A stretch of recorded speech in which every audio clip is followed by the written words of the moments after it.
Are there spaces where you would see that driver-only operation is still practical, though? We will not accept driver-only operation in any company without fight. We'll never sign up to accepting DOO.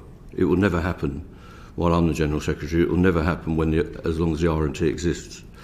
So it's not very clever in a negotiation, in my opinion, and it is the DFT that have insisted on this, not the executives that are coming in to see you. They'll have to do what they're told because that's what the contract says. The contracts that these train operators have with the DFT says, one, that the Secretary of State is entirely responsible for their industrial mandate, their negotiating mandate. Two, he has to approve a dispute handling programme. And three, they will make no communication with the trade unions without his prior approval, including writing a business as usual letter. So if I write to any train operating company, they have to inform the DFT within 3 working days with what the contents of that letter.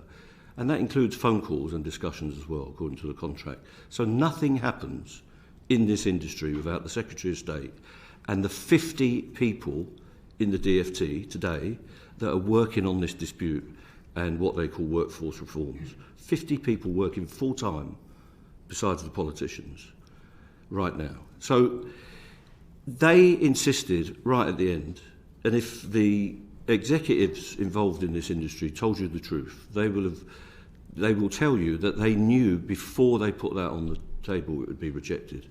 And Mr. Whelan will speak on his behalf because there's 2 sets of people on these trains. So it's just not very bright to do that.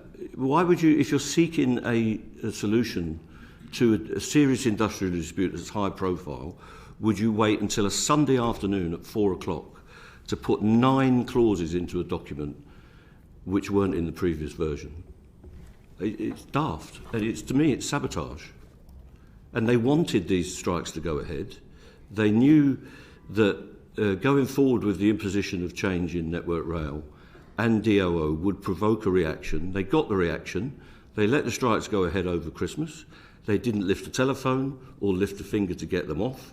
They brought forward stage-managed releases in the last week about minimum service levels, about disruption and all the rest of it, about me and various other people in the industry, all primed through certain press outlets. And the whole thing has been completely stage-managed leading up to Monday's sessions with the trade unions, as far as I can see. So it's a deliberate torpedoing of the talks which could have developed. That's why DOO was in there, not because it would have helped resolve the dispute. You're saying there's absolutely no way that any train will run with DOO? We will never accept that we introduce the removal of more guards from trains. No, we won't accept that. And we won't continue with any talks that has that as a prerequisite.